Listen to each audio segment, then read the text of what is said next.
Bonjour Serge André, bienvenue à cette petite entrevue à l'occasion de la Nuit de la philosophie. Comme on avait fait l'année passée, comme je disais avant d'enregistrer, là, vous êtes déjà un habitué de la Nuit de la philosophie. Pour la deuxième année consécutive, vous participez avec une autre conférence qu'on va parler. Pour débuter, pour ceux que c'est la première fois qu'ils nous rencontrent, qui vous rencontrent, est-ce que vous pouvez parler un peu de vous, de toi?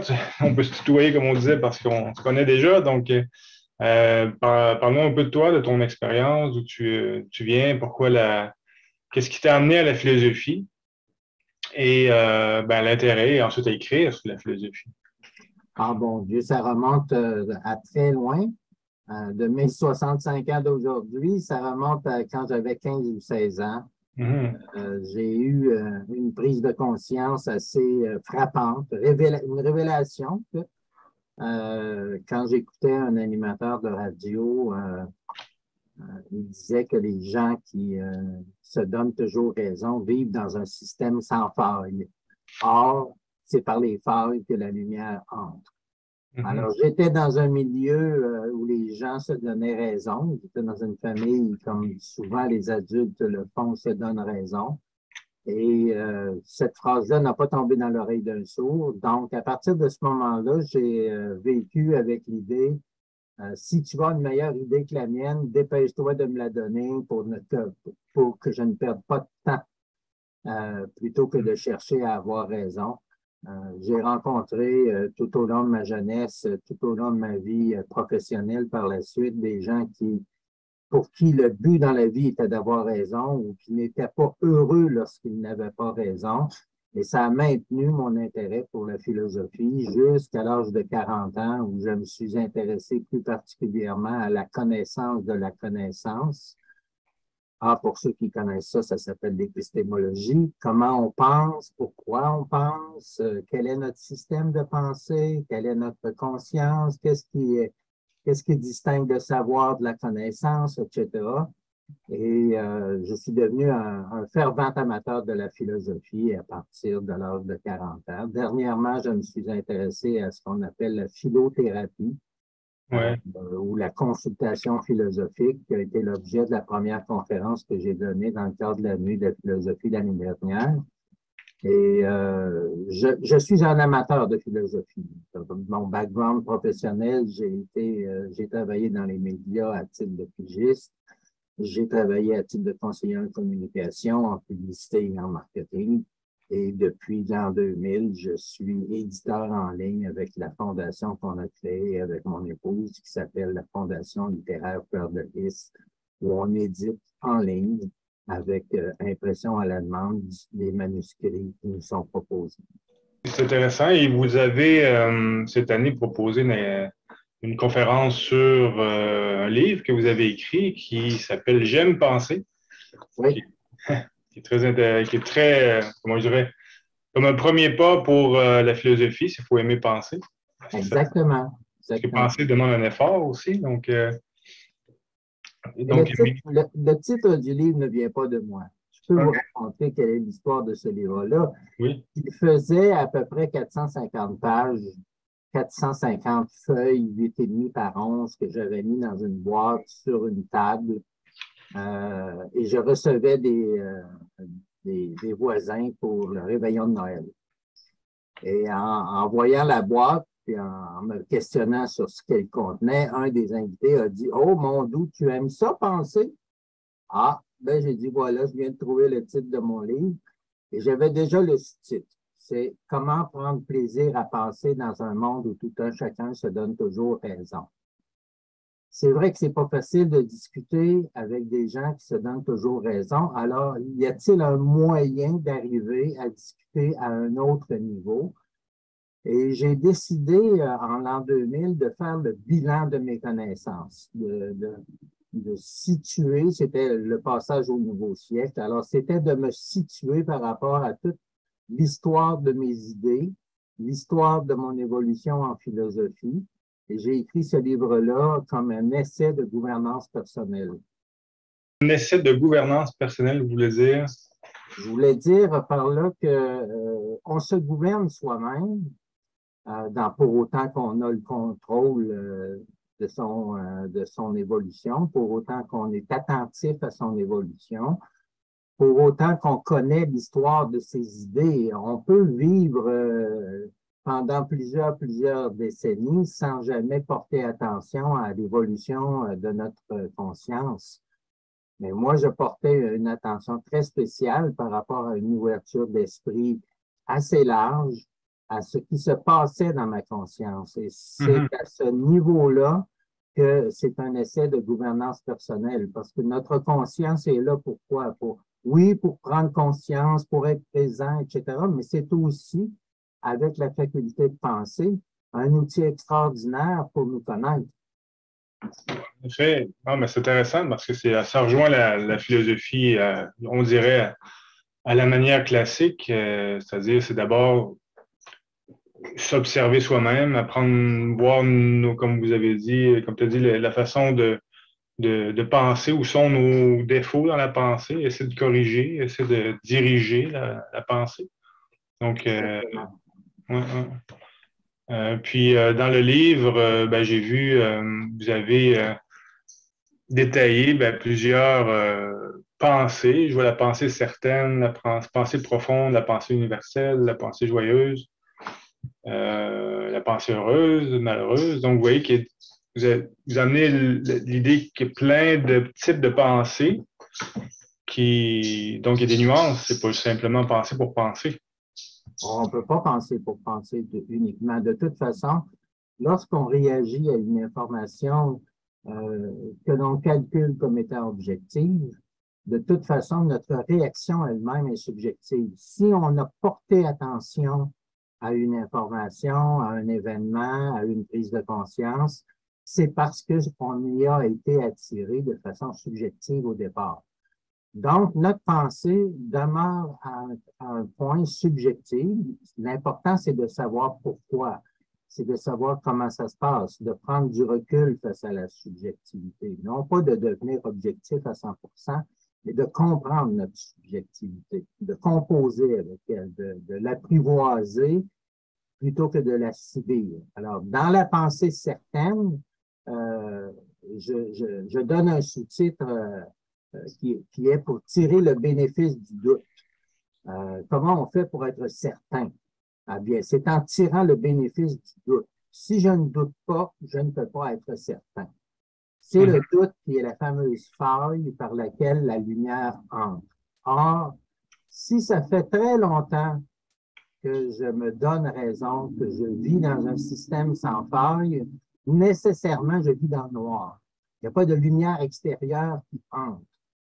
Tout ce qui entre, c'est pour me donner raison. Tout ce que je permets d'entrer, c'est pour me donner raison exclusivement. Or, le doute, c'est l'outil de base à l'esprit critique. On ne Mhm. prend pas pour vrai ce que l'on pense uniquement parce qu'on le pense.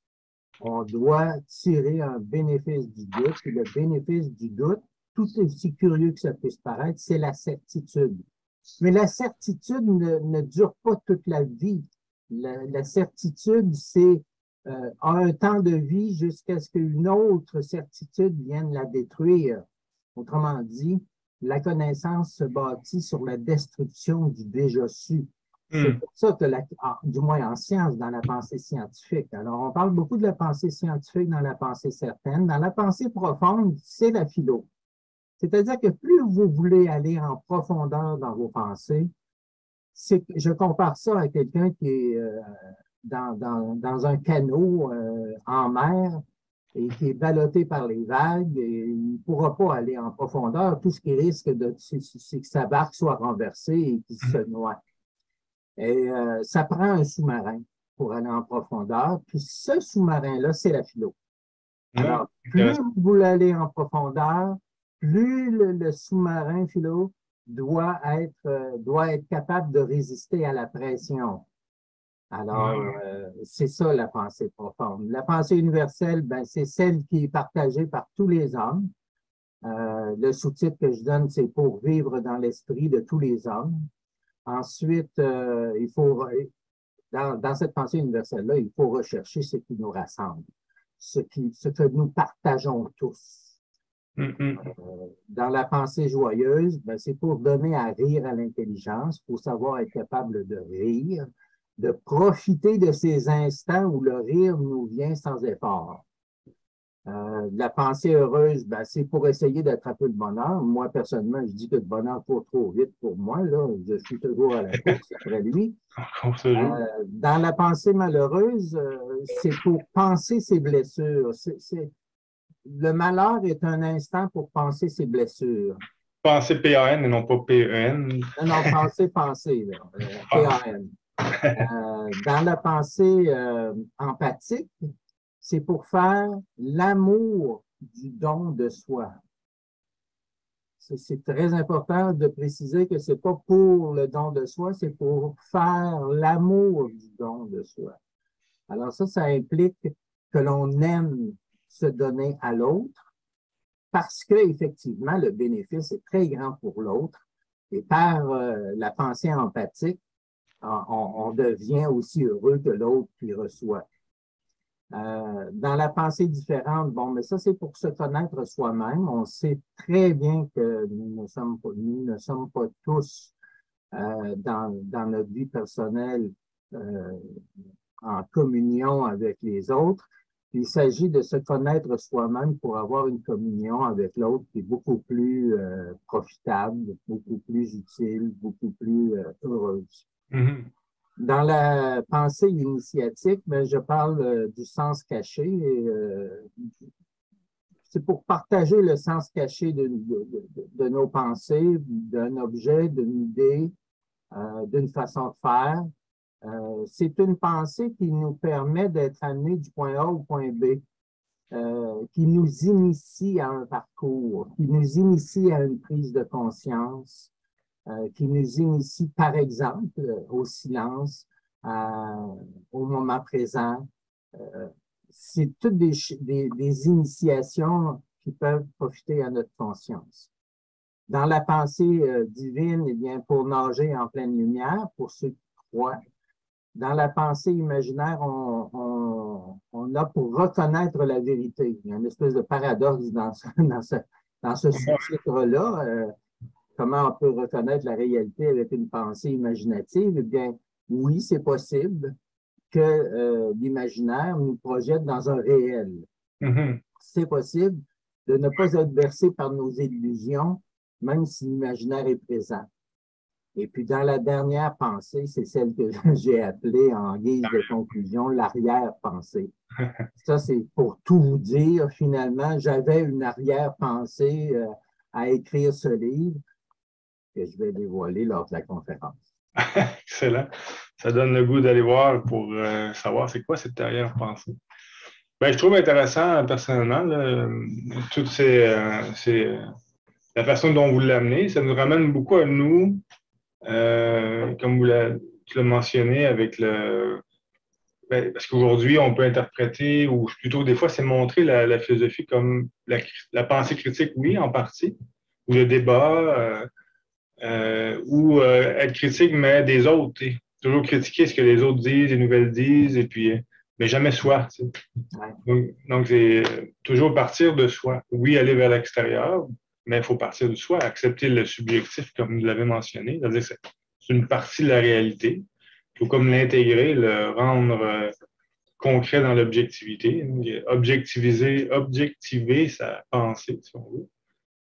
Tout en intégrant tout ce qui nous constitue comme être humain avec ce que vous amenez, autant au niveau émotionnel, empathique, tous les niveaux qu'on peut vivre en fait au quotidien. Donc, je vous laisse le mot de la fin si vous voulez. Ça fait déjà. Ben, j'invite tous les gens qui sont intéressés à la philo à venir faire un tour à cette conférence-là, qui s'appelle J'aime penser. Certains pourront dire j'aime réfléchir, mais pour réfléchir, il faut savoir penser. Alors, il y a une étape avant la réflexion qui est celle de penser. Beaucoup de gens n'aiment pas penser. Je vais essayer de leur donner des moyens pour aimer penser. Ce n'est pas bouleversant, c'est très intéressant. de penser, de savoir comment on pense, comment les idées que l'on retient retiennent notre attention. Je pense que c'est une histoire de vie. Hein. Ce livre-là fait l'histoire de mes idées, fait l'histoire de mes différentes prises de conscience. Et je crois qu'effectivement, ça peut donner des pistes de réflexion et de pensée avant tout à l'auditoire qui sera présent. Merci beaucoup et on invite le public là, à visiter le site web pour voir la date et l'heure, mais on peut peut-être le rappeler, c'est 7 heures. L'activité est à 7 heures le 18 novembre, de 19h à 20h30, au Cornélien à Montréal, au 6692 rue Saint-Denis. C'est près du métro Beaubien. Donc, on invite la population, les citoyens, nos concitoyens à venir nous rencontrer.